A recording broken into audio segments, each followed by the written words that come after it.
Hello, my name is Kevin with KLM Audio. Welcome to my 13th video on the Behringer XR18 on how to set up and record music with the Behringer XR18. If you need help turning on your system and connecting the iPad to your mixer, please refer back to my first video. And of course, if you like what you see, please subscribe to my channel and ring the bell if you'd like to receive notifications of my next video. As you can see, I already have a couple of items connected to my mixer. See video 11 on in-ear monitors if you need further information. This video is dedicated to recording sound from the Behringer XR18 to your DAW so that you can mix it later or play it back for you to listen to your show and maybe put it up on YouTube or Facebook. I will be using GarageBand. You will need to refer to your DAW for the specifics for that software. I thought I would make this video because I could not find any videos on how to record a live concert with the XR18. The first thing you will need to do is connect a USB-B cable from the XR18 mixer to your computer using whatever you have, a USB-A or C. Next, you must check the settings for your routing of your USB sends on the iPad. Select routing, select USB outputs, and here you will see pretty much that you have USB 1 going to channel 1 all the way down to USB 17 and 18 going to the auxiliary in. And if you want to make a stereo mix, you would set the USB 17 and 18 to the main left and right outputs. On the right side, you can select what point of the signal channel you are to receive the signal from. It is preset to analog. It is not set to plus mute, so your mute buttons on the iPad will not disrupt the signal to your DAW. As I said, I will be using a basic DAW GarageBand. If you are going to mix the audio, you may wish to upgrade to another DAW, like Cubase, Ableton Live, FL Studios, Avid Pro Tools, Logic Pro, etc., etc. Now that we have the routing set, hit the back button and head to the home screen on the iPad. On the computer, we will open GarageBand. Here I have it on my sidebar. We'll select Empty Project and select the Choose button. Here we will choose our tracks that we want to record. In this case, we'll be recording a microline audio. Create that. And as you can see, it only creates one track at a time. In the lower section, there are 3 tabs. If the track tab is not highlighted, select track. You will see recording settings in the lower section. Now, notice that the record level is dimmed and not highlighted. This means you cannot adjust the level in GarageBand. Next, you will see the input button.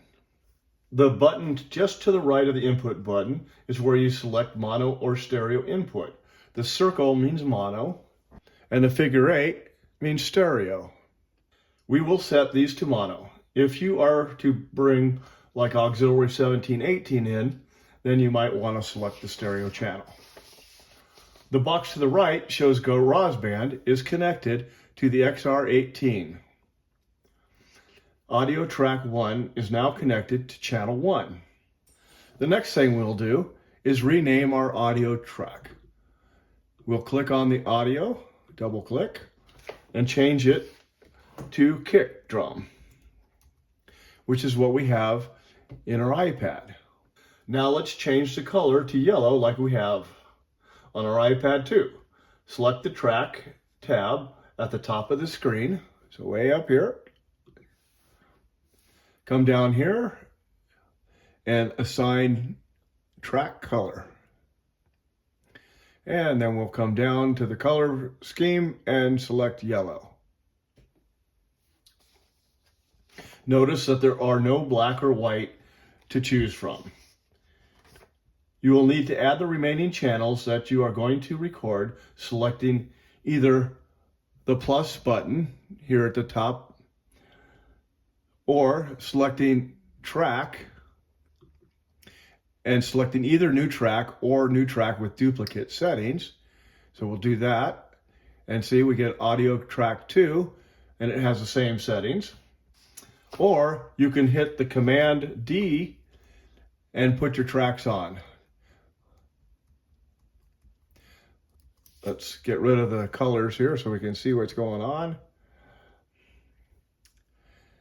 15, 16, 17, and 18. There we have all 18 channels. And now we'll just go back and change the names and the colors to match our iPad. Now we have all our channels labeled. Next, in order to record multiple tracks in GarageBand at the same time, you will need to add a record button to each track. To do this, click on the first track, select the track tab at the top of the screen, click on Configure Track Head, and come over here and select the Record Enable. As you can see, it now added a record button on every single channel. Now we need to enable the mixer to bring in the audio.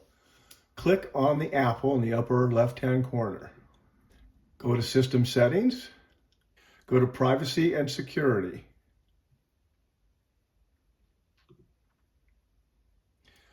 Scroll down on the right side to Microphone.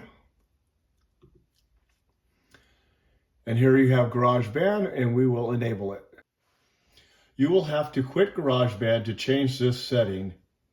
We'll do that in a moment. First, since I have a Mac Mini with external Bose speakers, I need to enable the speaker headphone to be able to hear the sound. So here we're going to click on the GarageBand tab, select Settings, select Audio Mix MIDI, select External Headphones and Output Device. And you can see there's a couple choices here, but we want the external headphones, which is where my speakers are connected. Now I will quit GarageBand, be back with you in a moment. Now for demonstration purposes, I went back to my routing and changed channel 17 and 18 to my MP3 player. That way you can now see that we have sound coming in from the MP3 player. Of course, we had to go back to the iPad and unmute that channel and raise the fader. So the next thing we'll do is we select the MP3 player. And then we want to make sure that it's unmuted, which it is. If we muted it, it would turn blue. We want unmuted. We want the headphones on so that it'll come out our speakers. We hit the record button so we can record it when we hit the master record. And then we turn on our monitor, which is the upside down Wi-Fi symbol. And you can now hear sound coming out of the speakers. Okay, let's turn that off for right now. When recording, it is a good idea to turn the monitors off on all the channels. I have the record button selected on MP3. Now let's select it on our vocal channel 10. Now if we hit the record button at the top, we'll start recording both the iPad and my voice. And now you can hear my voice coming out along with the iPod.